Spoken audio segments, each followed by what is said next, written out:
मैं आपसे कहना चाहूंगा कि आप लोग बात बड़ी बड़ी करते हैं, लेकिन ये जो बड़ी बड़ी बातें आप लोग करते हैं ना, ये समाजवादी पार्टी का अहंकार है। जब व्यक्ति में अहंकार आता है तो कहता है कि मैंने ये कर दिया, लेकिन जब इसीलिए कोई आपको सम्मान नहीं देता समाजवादी पार्टी को। 17 के पहले प्रदेश के सामने ये पहचान के संकट से प्रदेश तरसता था समाजवादी पार्टी के कारण,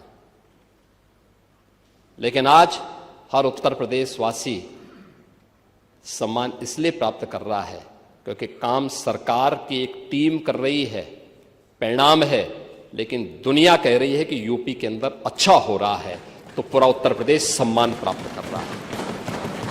यानी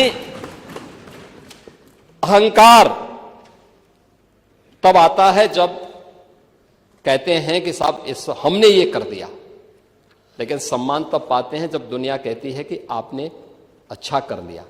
और आज दुनिया कह रही है कि यूपी ने अच्छा किया है, अच्छा कर रही है, हर एक मामले में अच्छा कर रही है, लेकिन इंफ्रास्ट्रक्चर के मामले में भी ये अच्छा यूपी के अंदर है।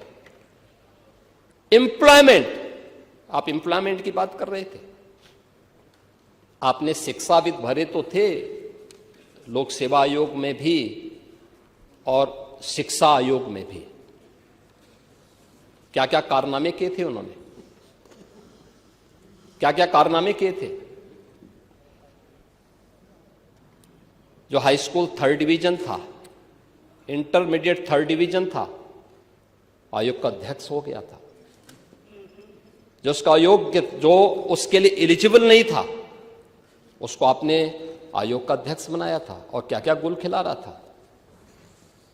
यूपी के नौजवानों के साथ खिलवाड़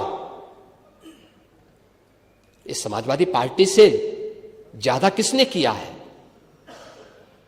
आज मैं कह सकता हूं, भर्ती जितनी पारदर्शिता के साथ हुई है, 8.25 वर्ष सरकार को होने जा रहे हैं, कल 8.25 वर्ष सरकार को होंगे पांडे जी, और 8.25 वर्ष में 9 लाख सरकारी नौकरी उत्तर प्रदेश के नौजवानों को बिना किसी घूसखोरी के प्राप्त हो जाए।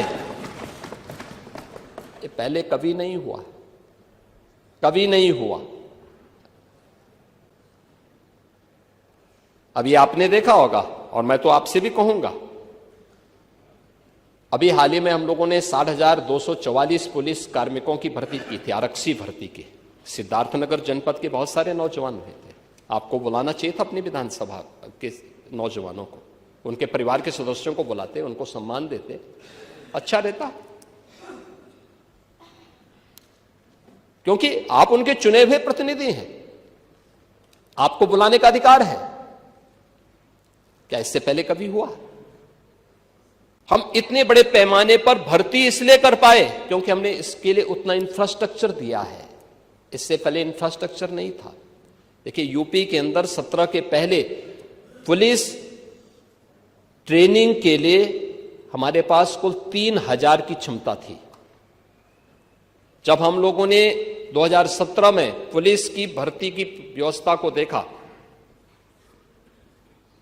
कैसे इनकी ट्रेनिंग होगी, क्योंकि भर्ती नहीं करना, इनकी ट्रेनिंग भी करना है।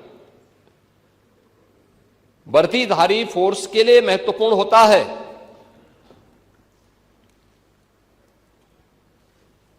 कि जितनी अच्छी ट्रेनिंग होगी, यानी ट्रेनिंग के दौरान जितना पसीना बहेगा,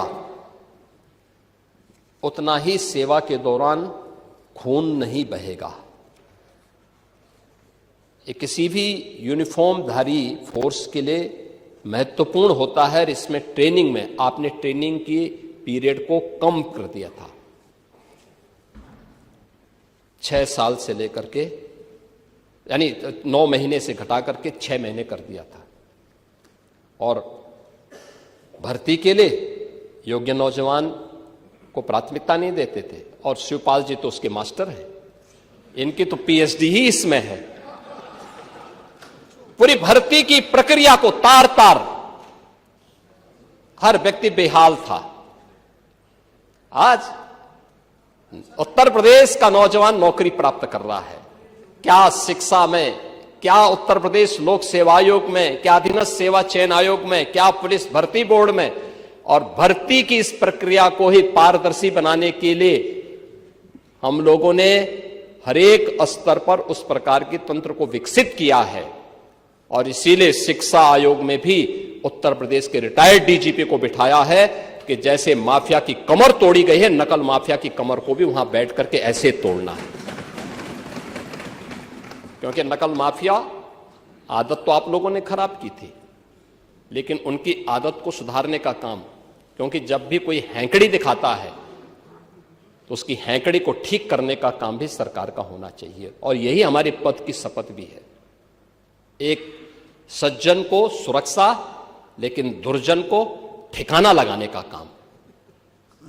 परित्राणाय साधूनाम विनाशाय च दुष्कृताम, यही तो है। और इसी के लिए बैठे हैं, भजन करने के लिए थोड़ा बैठे हैं। भजन करना तो हमारे पास मठ पर्याप्त है, उसी में कर लेते हैं।